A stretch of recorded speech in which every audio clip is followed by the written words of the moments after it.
Lundi 2 décembre 2024, bonsoir à tous et merci de suivre le temps d'information sur RTI 2. Au sommaire de l'actualité, certains patients la préfèrent. La médecine traditionnelle, un traitement à moindre coût qui est une solution pour plusieurs personnes. Et puis hors de nos frontières, en Guinée-Conakry, au moins 56 personnes ont été tuées dans des bousculades à la suite de contestations par des supporters de décisions arbitrales lors d'un match de football. Encore merci à vous d'être des nôtres sur RTI 2 pour le temps d'information. On les retrouve au carrefour Motobé, juste après le pont de Moussou, sur l'as Mena à Beaunois dans le sud Komoué. Il s'agit de jeunes vendeurs ambulants de poissons et de crabes poilus, une activité que ces jeunes mènent au quotidien pour subvenir aux besoins de leur famille. Nos reporters Nour Sangaré, Kader Bachil et Dieudonné Siloué ont rencontré ces jeunes autonomes. Nava Rabat, jeune vendeur ambulant de poissons au carrefour Motobé sur l'axe Mena à Beaunois. Ce matin, il vient d'acheter des poissons qu'il doit revendre. On achète avec les pêcheurs pour venir revendre. Les pêcheurs nous ont vendu à 5 000, 5 000. Nous, si on va venir revendre à 7 000, 7 000 pour revoir 2 000, 2 000. C'est comme ça tous les jours. Pour cette activité, Nava est aidé dans sa tâche par son ami Hervé Janiamke. On met le corps dans la branchette pour pouvoir présenter son client. Ça nous permet de pouvoir soulever ça. Lorsque les clients passent et puis ceux qui sont intéressés vont garer pour acheter. Parce qu'on ne peut pas attraper ça comme ça pour ça, c'est un peu fatigant. Donc on met dans le code, ouais. Là c'est facile à soulever. Le nom même en français, à vrai dire, ils ne maîtrisent pas. Mais les Djoula disent Fanan, les Baoulés c'est Aoussou Kofi. Les Daniers disent Akpraba, c'est-à-dire le nom varie dans chaque langue en fait. Une fois la corde enfilée dans les branchies, Nava et son ami Hervé peuvent aller en bordure de route pour vendre leurs poissons. À ce carrefour, on trouve également de nombreux vendeurs de crabes poilus arrêtés pêle-mêle. Mamoudou fait partie de ce vendeur. On prend 1500, on vient vendre ça à 2000. Un lot, il y a 6. On fait ça à 2000 puisque souvent, c'est le commerce. Tu veux ou pas, c'est pas même jour là, ça peut finir. Les usagers de l'axe n'hésitent pas à s'en procurer. Je n'en trouve pratiquement pas à Abidjan. Donc quand je venais, j'ai vu qu'ils en vendaient, donc j'ai décidé de m'arrêter pour en prendre. Pour ce que je sais de ce genre de produits-là, je crois que le prix est abordable. Il faut les encourager parce que ça fait... on n'est pas obligé d'aller jusqu'à Djamé ou au marché. On peut s'en servir directement avec eux. C'est vraiment à louer. C'est vraiment frais, vous voyez. Donc, autant sur le marché, souvent, c'est pas frais. Autant à côté, on a, comment on appelle ça, la lagune est là, tout et tout. Donc, on veut vraiment quelque chose de bio. Donc, c'est pourquoi je me suis arrêtée ici. C'est très bon dans la sauce graine. Avec du bon foutou, ça passe. Ces jeunes vendeurs ambulants travaillent souvent à perte. Pour ne pas perdre une partie de ces crabes longtemps restés sous le soleil, Mamoudou décide de se retirer à l'ombre pour les arroser. Quand ça meurt, on n'arrive plus à vendre. Donc voilà pourquoi je été obligé d'arroser tout à l'heure à cause de la chaleur. Là. Le choix de la vente des crabes poilus et de poissons en bordure de route n'est pas fortuit. Quand on va frapper les portes en porte, ça ne marche pas trop. Donc on a préféré au moins s'arrêter sur le carrefour où les véhicules circulent comme c'est une voie internationale pour pouvoir vendre un peu. Ça sort mieux que la ville. Qu'ils soient vendeurs de crabes poilus ou de poissons, le tout est de subvenir à ses besoins. Pour ces activités, Nava, Hervé et Mamoudou et tous ces jeunes commerçants n'hésitent pas à s'adonner à cœur joie. Honneur et courage à ces jeunes commerçants. Et pour le bien-être des populations, une campagne de sensibilisation de la lutte contre la consommation de la drogue a été initiée le week-end dernier par l'ONG Snatch Addict à Bata dans la commune de Cocody. Ils ont sillonné plusieurs lieux de la commune pour sensibiliser les jeunes sur les dangers et méfaits liés à la consommation de la drogue. Assistant Diarra était avec eux. Dans le cadre de la lutte contre la consommation de la drogue, une campagne de sensibilisation a été initiée par l'ONG Snatch Addicts à Cocody. Les membres de cette structure ont sillonné plusieurs endroits de la commune pour instruire le grand public sur les dangers liés à la consommation de la drogue. On voit combien de personnes qui ont été prises dans ce fléau de la drogue aujourd'hui et on voit comment ça gâche l'avenir de beaucoup de gens. Et c'est pour cela que nous sortons pour sensibiliser la population ivoirienne de comment il faut éviter la consommation de la drogue. Et si quelqu'un est déjà pris dans ça, comment la personne peut sortir par des conseils. Au dire des jeunes, cette campagne de sensibilisation a été bénéfique. La sensibilisation est bienvenue pour nous, la jeunesse ivoirienne. Il faut se concentrer sur ce qu'on fait. Il faut éviter de suivre les mauvaises personnes, qui est suivre les gens, par exemple, qui consomment l'alcool, la drogue et tout ce qui n'est pas bon. Parce que ce n'est pas bon pour la santé. L'alcool est très dangereux pour la santé.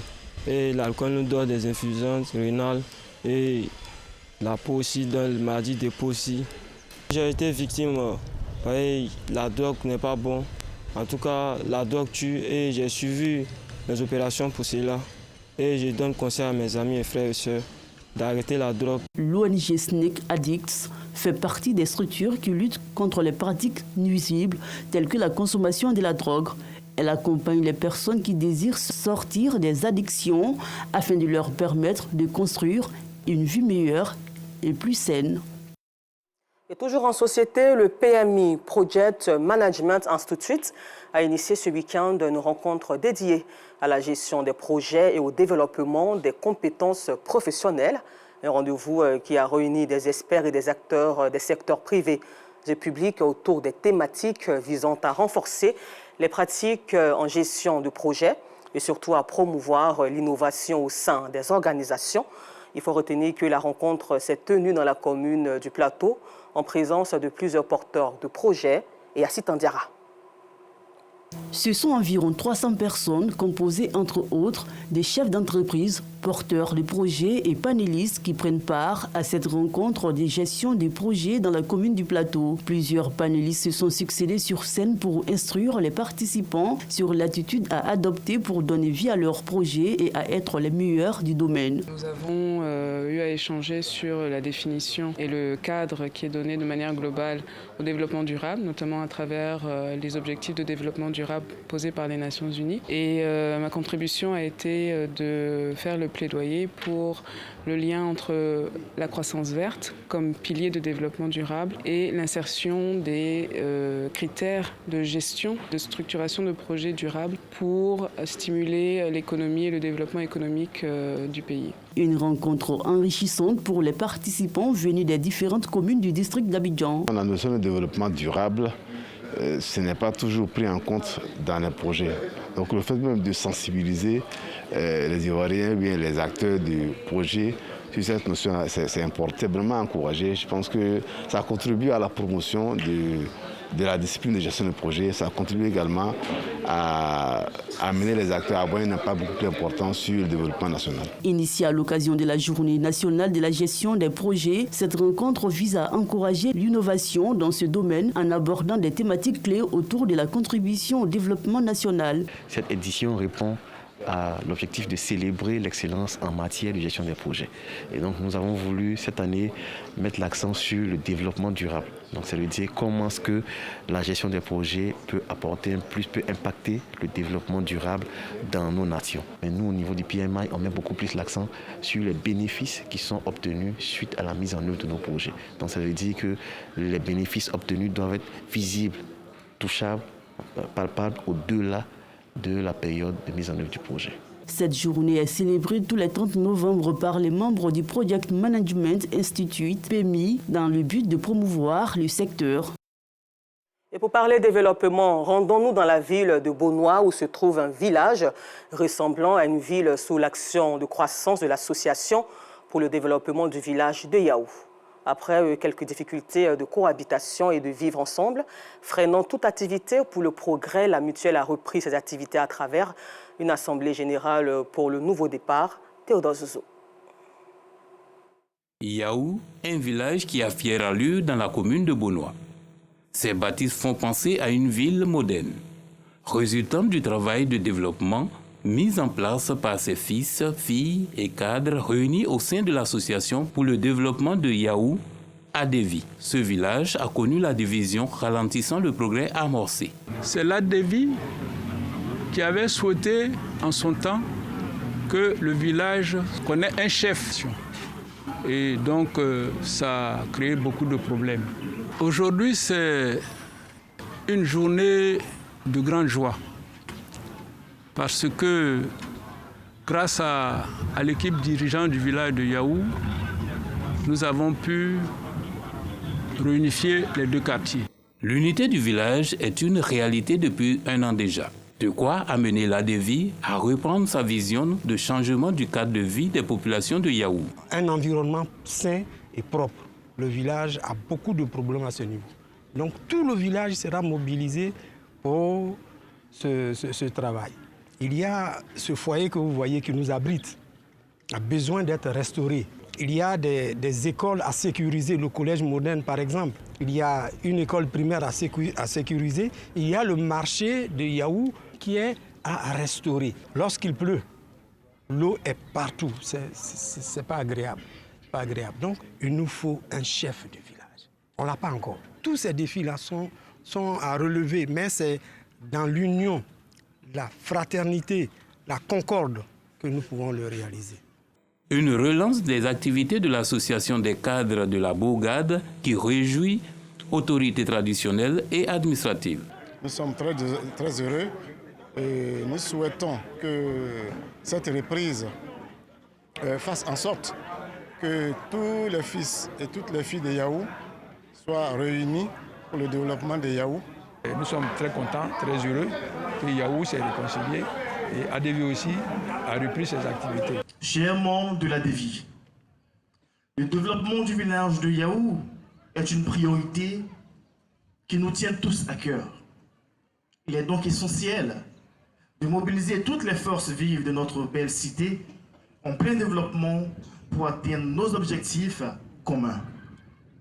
L'Assemblée générale de ce jour est une occasion précieuse de remobiliser les filles et fils de Yaou autour des projets de développement qui nous concernent tous.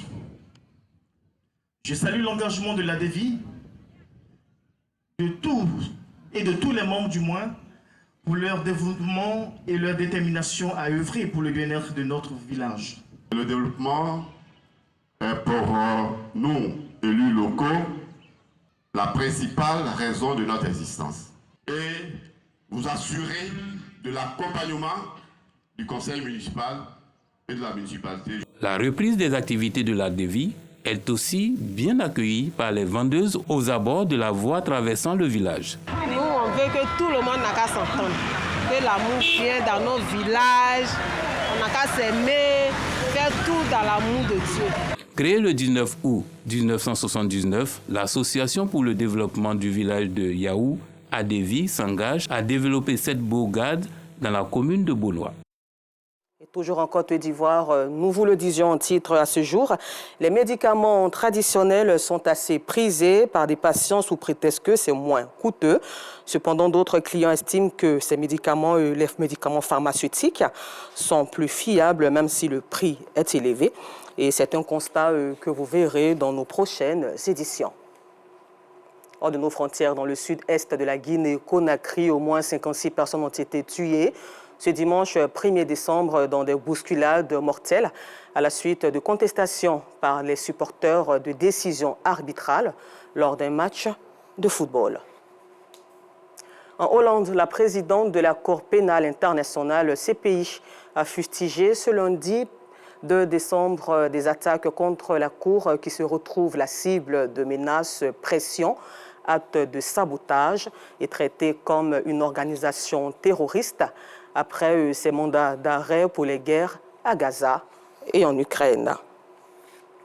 Retour en Côte d'Ivoire pour parler sport avec Konaté Ngamblé. Bonsoir Konaté. Bonsoir Anicette. Merci d'être sur notre plateau et avec toi on parlera plus de sport, du sport roi. Le football portant sur la 11e journée de la NONACI Ligue 1, puis le Maracana, une discipline en vogue depuis la Maramon 2024 en Côte d'Ivoire.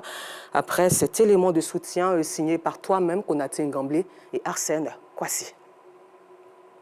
La 11e journée de la LONASI Ligue 1 s'est disputée ce week-end avec des fortunes diverses. De retour de sa belle opération Coupe de la Confédération, la SEC a calé face à Sol FC dimanche sur la pelouse du stade municipal de Benjerville. Les Mimos croyaient avoir fait le plus dur en ouvrant le score, mais les Abobolais arrachent l'égalisation à 15 minutes du thème. 1-1, score final, deuxième nul consécutif pour les Mimos, le 4e de la saison. L'autre représentant ivoirien en Coupe d'Afrique, le Stade d'Abidjan s'est incliné 2-0 face à Boaké FC. A noter le succès du COK 2-0 face à Oza. Grâce à cette victoire, les Avadistes restent en tête du championnat avec 27 points à 11 longueurs de la société Omnisport de l'armée qui a arraché la victoire dans le temps additionnel face à Ista.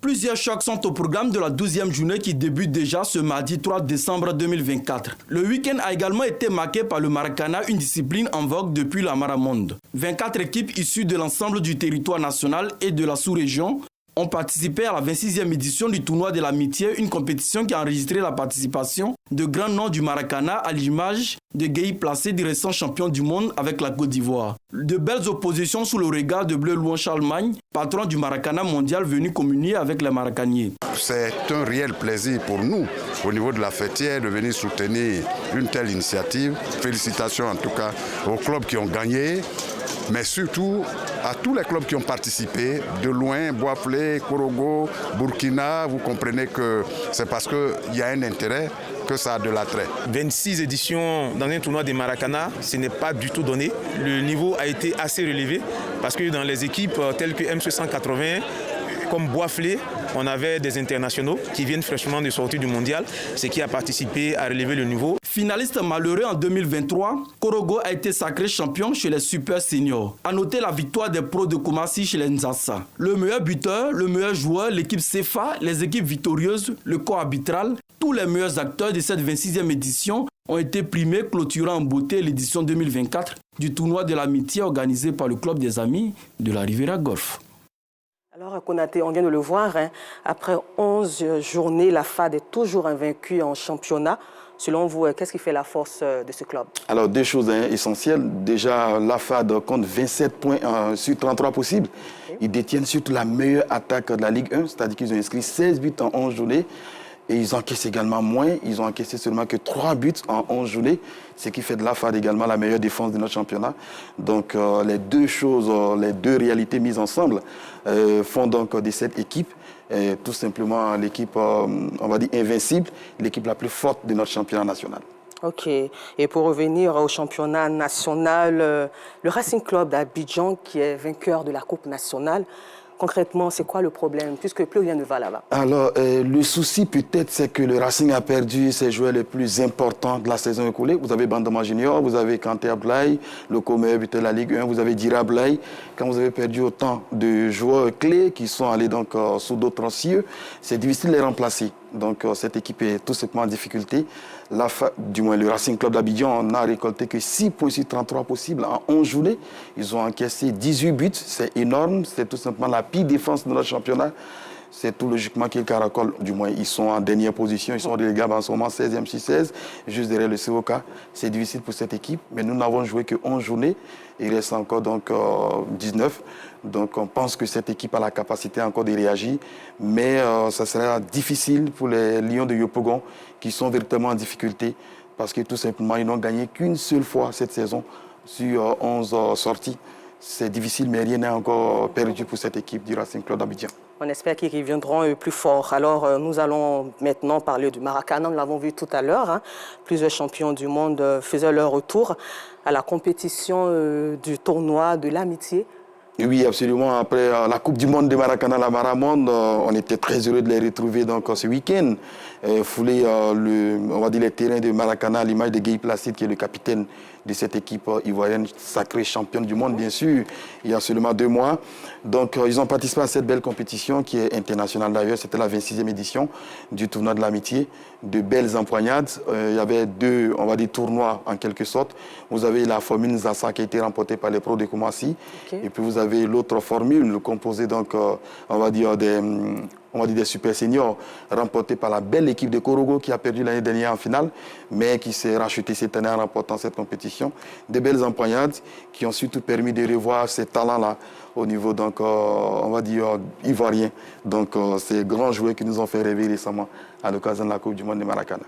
Merci encore à vous pour toutes ces précisions. Fidèles téléspectateurs qui viennent de nous prendre en marche, nous étions en compagnie de Konaté Ngamblé. Avec lui, chaque lundi, nous parlons sport dans le journal de RTI. RTI 2.